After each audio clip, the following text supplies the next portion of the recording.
a true pioneer of the industry. This one was crazy when I David saw it. Rosen, the co-founder of Sega. You know, Sega. You've heard of Sega, right?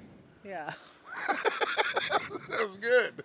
Sega! For people who don't know, Sega's Sonic, basically. Just Sonic. Sega's a lot of things, not just Sonic. I mean, it was one of the original gaming systems. Well, and not only that, but Rosen has been in the business for over 50 years making these things, and you know there weren't many consoles that could go up against the Nintendo, and Rosen made it possible. Why didn't Sega continue?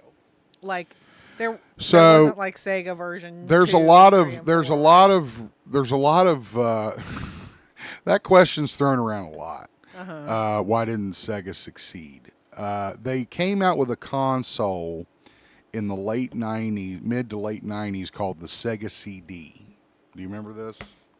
Vaguely. And also the Dreamcast as well. Or no, maybe that was Sony. No, that was Sega. Was that Sega or Sony? Look that up, Sammy.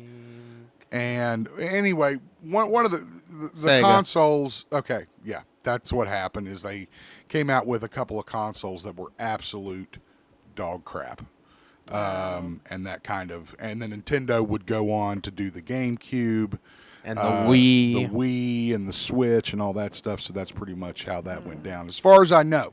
Correct me if I'm wrong, but I think that's really when Sega was like, "Yeah, we're not going to make it."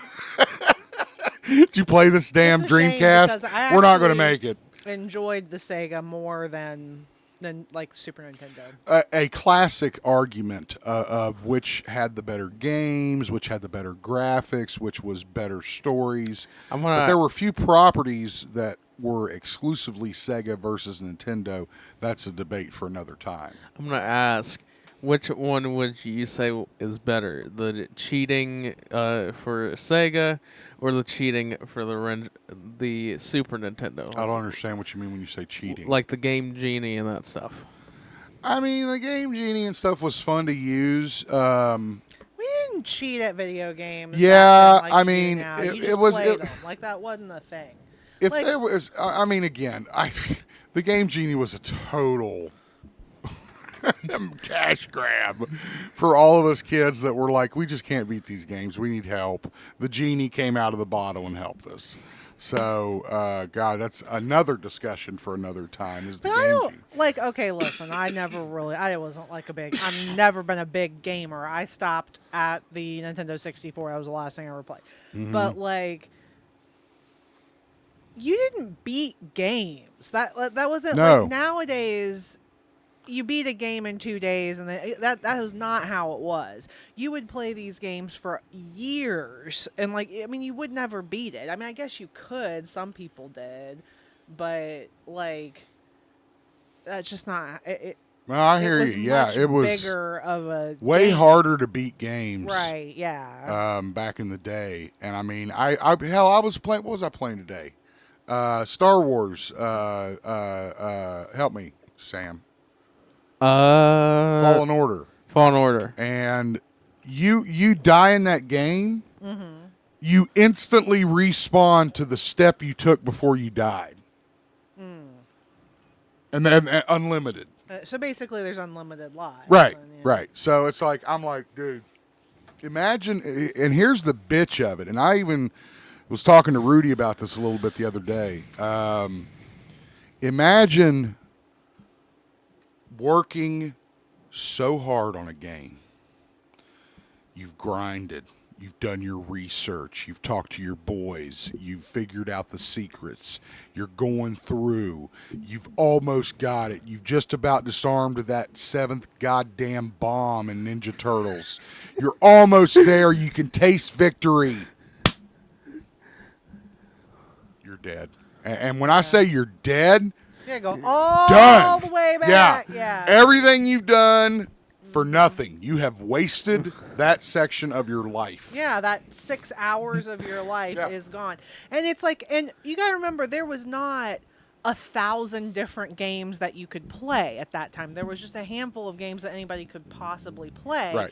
And so now it's all this, it's a cash grab. You want the game to be short so that someone then buys another game. But Sure. that's not how it was.